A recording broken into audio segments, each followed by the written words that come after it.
Halo, berjumpa kembali dengan Ibu Justina dalam pelajaran biologi.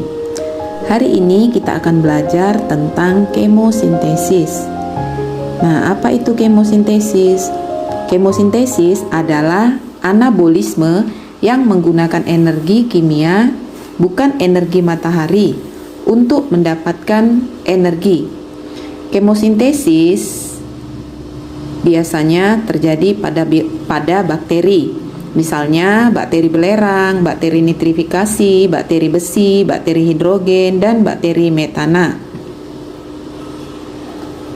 Kemosintesis terjadi tanpa adanya sinar matahari di tempat-tempat seperti lubang hidrotermal di laut dalam, kawah-kawah gunung, atau bersimbiosis dengan makhluk hidup lain. Organisme yang hidup di lubang hidrotermal memanfaatkan senyawa anorganik yang keluar dari dasar laut sebagai sumber energi untuk produksi makanan. Kemosintesis sebagian besar dilakukan oleh mikroba yang ditemukan di dasar laut.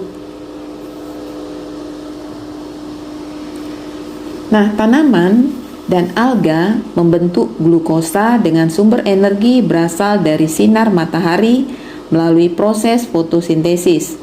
Sedangkan bakteri membentuk glukosa dengan sumber energi berasal dari reaksi-reaksi kimia melalui kemosintesis. Nah, sekarang kita lihat beberapa proses kemosintesis pada bakteri.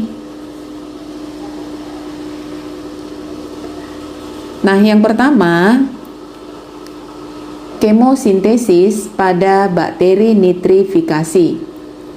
Proses nitrifikasi terjadi di tanah dalam keadaan tersedia oksigen.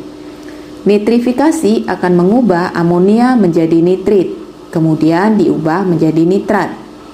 Pengubah amonia menjadi nitrit dilakukan oleh bakteri Nitrosococcus dan Nitrosomonas. Kemudian nitrit yang terbentuk akan diubah menjadi nitrat oleh bakteri Nitrobacter.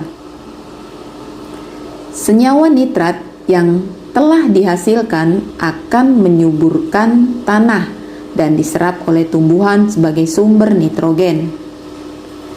Nah, energi yang dihasilkan dari reaksi ini akan digunakan untuk membentuk glukosa.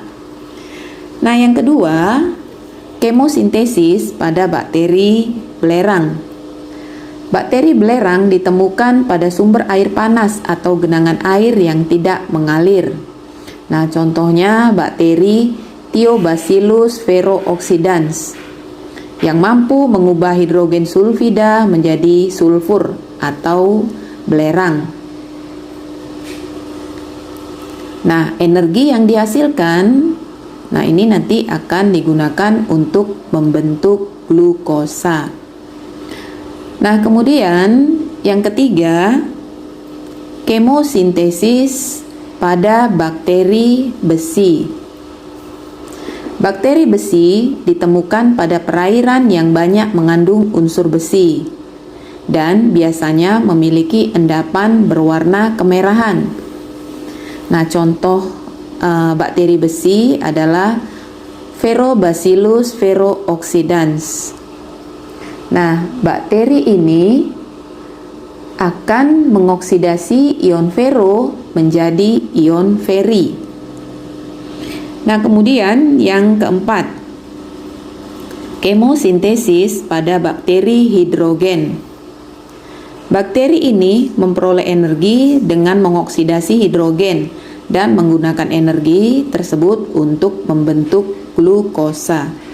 Nah, contoh bakteri Cupriophyllus necator.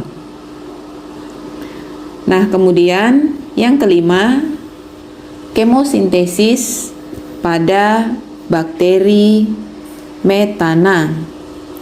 Bakteri ini mampu menggunakan metana untuk menghasilkan energi dan karbon dioksida yang kemudian digunakan untuk membentuk glukosa. Nah, contohnya bakteri Metanomonas. Nah, jadi energi yang dihasilkan dari reaksi-reaksi kimia tersebut akan digunakan bakteri dalam proses pembentukan glukosa. Proses pembentukan glukosa pada berbagai bakteri sebagian besar terjadi melalui reaksi gelap atau siklus Calvin.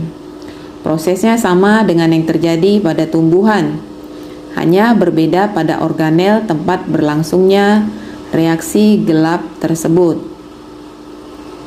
Nah, semoga penjelasan ini dapat bermanfaat.